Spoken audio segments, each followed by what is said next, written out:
Imagine this for a second. What if the most essential teachings of Jesus Christ were completely lost for almost 2,000 years and then suddenly reappeared in the 20th century through a series of channeled messages?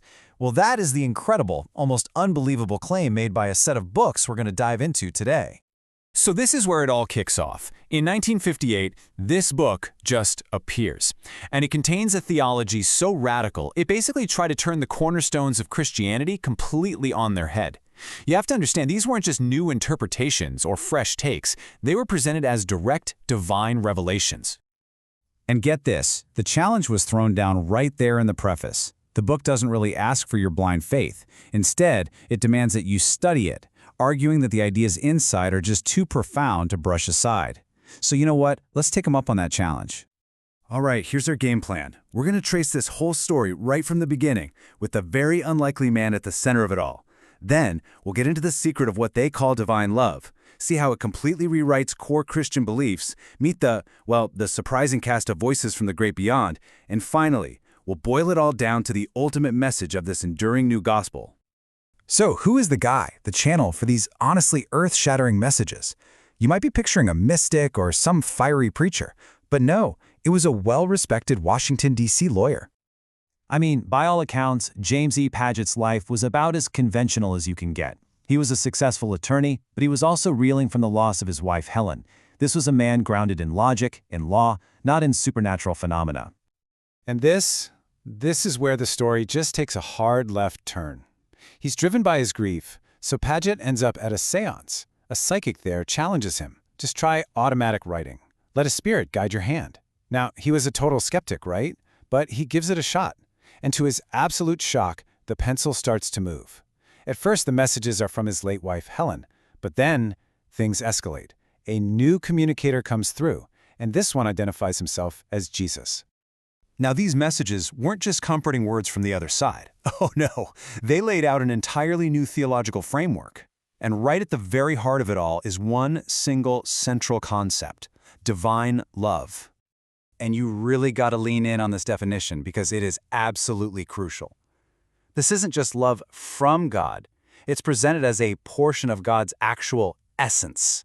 According to these writings, it is the very substance of the Father, and it's totally distinct from any other kind of love that exists. In this distinction, it's everything. The text says that all of us, every human, has what's called natural love. It perfects our soul, helps us get back to our original created state, and leads to a happy afterlife. But divine love, that's something else entirely. It's a direct infusion of God's own being that literally transforms a human soul into a divine one. And that's the only way, they say, to get true immortality in the highest heavens. So, according to these writings, this whole divine love thing was humanity's original gift, but it was lost. And this means that Jesus' real mission wasn't what Christianity teaches today. Instead, his entire purpose was to come and announce that the path to receiving this love directly from the Father was finally open once again for everyone. Okay, so you can probably see where this is going. This one idea, salvation through a direct infusion of God's essence, doesn't just tweak traditional Christian beliefs, it radically reframes them. Let's see just how deep these changes really go. First up, the nature of Jesus himself. In Orthodox belief, Jesus is God, part of the Trinity. That's fundamental. But these messages tell a totally different story. They claim he was born fully human to Mary and Joseph. His uniqueness, the text argues, was that he was the very first human since the fall to pray for and receive the Father's divine love so completely that he himself became divine.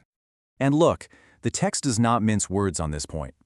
This quote, which is attributed directly to Jesus in the second volume, is just a flat-out rejection of his own divinity. It recasts him not as an object of worship, but as an example of what any human soul has the potential to become. Okay, next up, the idea of atonement. The belief that Jesus' death on the cross pays the price for human sin. That's a cornerstone of Christianity, right?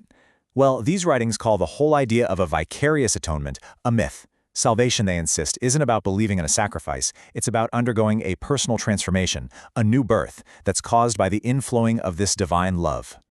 And this is a great example of just how consistent the message is. Here, we've got a message supposedly from St. Luke himself, declaring that the crucifixion could not have been the remedy for sin.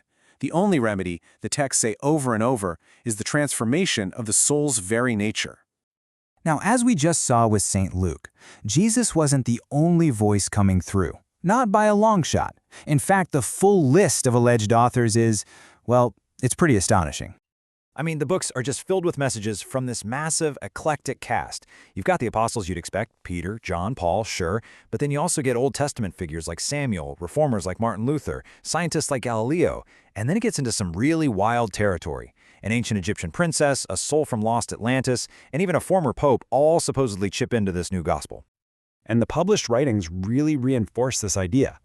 You can see here, messages often end with a signature.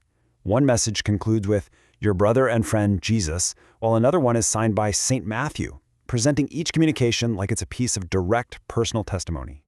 So, the big question, right? Why this guy?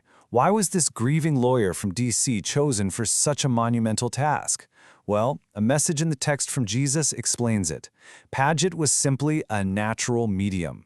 His mind was just well-suited for spirits to transmit their thoughts, not because of any spiritual merit, but because of his innate psychic makeup. So, after all the rewritten history, the radical theology, and this whole chorus of voices from beyond, what's the point? What is the one essential message we're meant to take away from all of this? And it all really boils down to this: a direct, personal appeal. The entire purpose of this new gospel is to convince every single person that they can, and that they should, pray directly to God the Father for an inflowing of His divine love. This, the text says, is the one and only path to the new birth, to true immortality, and to a place in the highest heavens. You know, the writings of James Paget offer this incredibly detailed and radical alternative to mainstream Christianity. They have a dedicated following, to this day, and yet they remain largely unknown to the wider world. And that leaves us with a final question. In the long and complicated history of religion and revelation, what is that spark? What is the thing that determines if a new gospel changes the world, or if it just remains a fascinating secret?